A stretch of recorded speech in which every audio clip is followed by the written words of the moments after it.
Step. आ। शाबाश। हाँ मुझे डर लग रहा है। अरे हम है ना, कुछ नहीं। टर्न। ओके आंखें नहीं खोलना, आंखें नहीं खोलना। ओके अब खोल लूं? अरे नहीं, अभी नहीं। And just after. जब मैं खोल लूं? अरे हम कह रहे हैं ना अभी नहीं।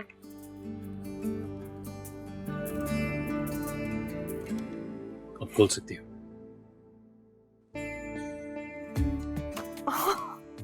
ओह वाह, ये सब मेरे लिए? ये भी और हम भी।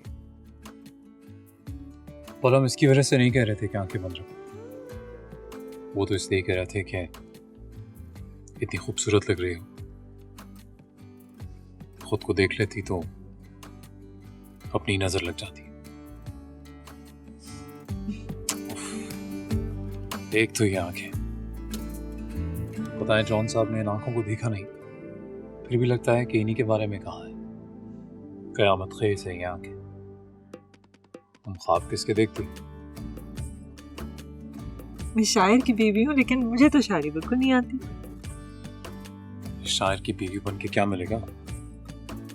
हमेशा उदास रहोगी, मायूस। शायर की महबूबा बनो, क्योंकि एक शायर को कोई पूरा जहान भी मिल जाए ना, तो शेर वो सिर्फ महबूबा के लिए ही कहता है। बीवी बनना तो मेरे इख्तियार में है। महबूबा सिर्फ तभी बनी रहूंगी जब आप बना के रखेंगे। क्यों नहीं रखेंगे? पता है माहिम, जब से हमने तुम्हें देखा है, दिल से बस एक ही दुआ निकलती है कि जब तक जिंदा है तुम्हें ही देखे, तुम्हें ही सुने और बस तुम्हें ही लिखे।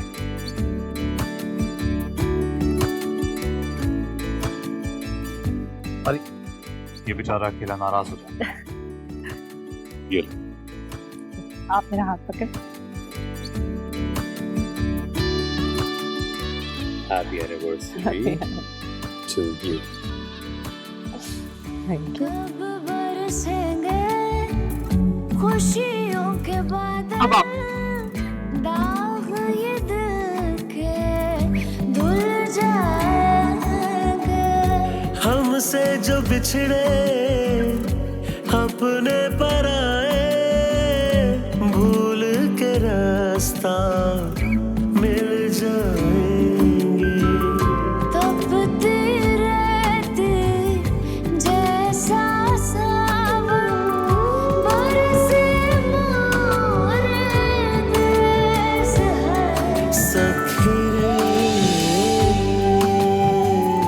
लागी है दिल को बड़ी ठेस, न बना कोई हम नवा, न सुने कोई हेलो अशरफ, मैं आपको कल से कॉल कर रही हूँ, आप क्यों नहीं मेरा फोन उठा रहे? मुझसे फोन पे ही बात कर लिया करें।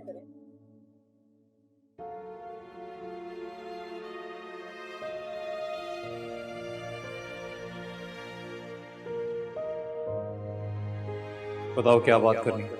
आप इस उखड़े अंदाज से क्यों बात कर रहे हैं? आपको अंदाजा भी है कि मैं कितनी परेशान हूँ? हर मौके पे तंज करना जरूरी होता है क्या? कोई मौका तो जाने दिया करें।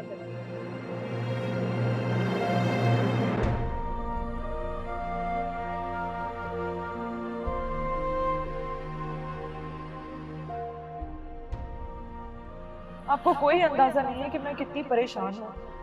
मुझे इतना डर लगता है, जिस इंसान ने आप पे पहले हमला किया, अगर वो वापस आ गया तो सनी मैं क्या करूँगी? बस हमारे लिए परेशान मत हुआ। कैसे परेशान ना हूँ अशर? जब से आप गए हैं, आपकी बेटी मुझसे तरह तरह के सवाल करती है। क्यों अपनी बेटी के सामने मुझे मुजरिम बनाकर पेश कर रहे हैं?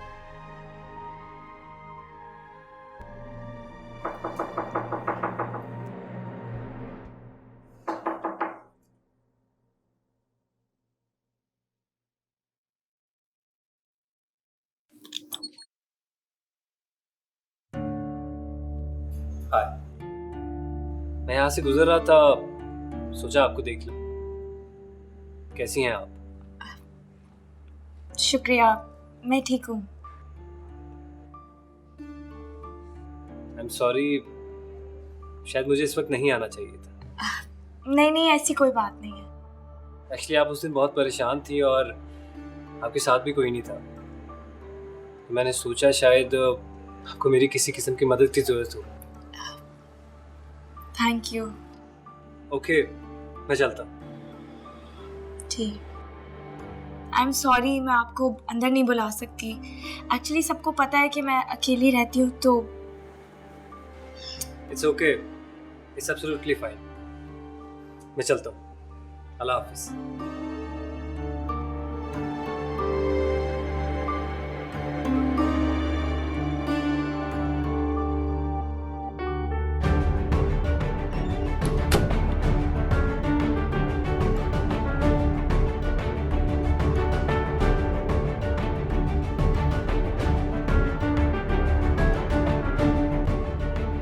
भाई कब तक इस तरह गोशा नशीनी इख्तियार किए रहोगे?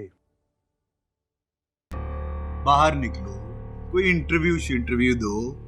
लोग आपको सुनने के लिए बेचैन हैं। अभी ये होगा नहीं हमसे। क्या नहीं हो पाएगा? अरे भाई, अगर इस मौके से फायदा ना उठाया तो हमारी सारी मेहनत बेकार चली जाएगी। जानते हो, एनजीओस की इंक्वायरी चल रही है।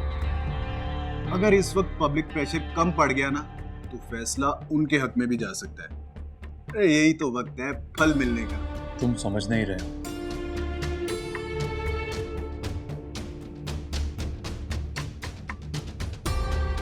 जब तक हमें ये नहीं पता चल जाता कि हम पे गोली चलाने वाला कौन था, तब तक कुछ और नहीं सोच सकते। तुम ये बात भूल क्यों रहे हो? तुम्हारी बीवी की एनजीओ पर बैन तुम्हारी ख्वाहिश पर लगा था। तुम भी तो यही चाहते थे ना। तुम्हारी ख्वाहिश पर इतना बड़ा कदम उठाया गया, तुम पीछे कैसे हट सकते? तुम हमारी प्रॉब्लम समझ नहीं रहे हो। जिंदगी के उस फेज में हैं कि किसी भी चीज पे फोकस नहीं कर पा रहे। ऐसा लग रहा है जैसे कुछ छिन गया हमसे, जैसे सब खाली है। थोड़ा वक्त दो, खुद को समेटने के लिए थोड़ा वक्त, बस। अगर ये वक्त गुजर गया ना तो हमारे पास सिर्फ वक्त ही रह जाएगा। ना नाम रहेगा ना काम। अब तक तो बीवी के नाम से पहचान थी तुम्हारी, फिर शायद बीवी भी ना रहे। एनजीओ पर बैन तुम्हारे कहने पर लगा है और ये बात ज्यादा देर तक छुपी नहीं रहेगी। सोचो, अगर ये बात उस तक चली गई तो? अगर बाकी जिंदगी एक नाकाम शख्स बनकर गुजारना चाहते हो तो तुम्हारी मर्जी। और मेरी एक बात ध्यान से सुनो, तुम्हारे ऊपर बहुत बड़ी इन्वेस्टमेंट हुई है। चैनल, सोशल मीडिया, न्यूज़पेपर्स, ये जो हर जगह तुम्हारे नाम की धूम मची हुई है ना, ये ऐसे ही फ्री में नहीं होती। इसके पीछे बहुत बड़ी इन्वेस्टमेंट है। और आप इतना तो समझते हैं, कोई भी इन्वेस्टमेंट बगैर मकसद के नहीं होता। तो मेरा काम था आपको समझाना। समझ गए।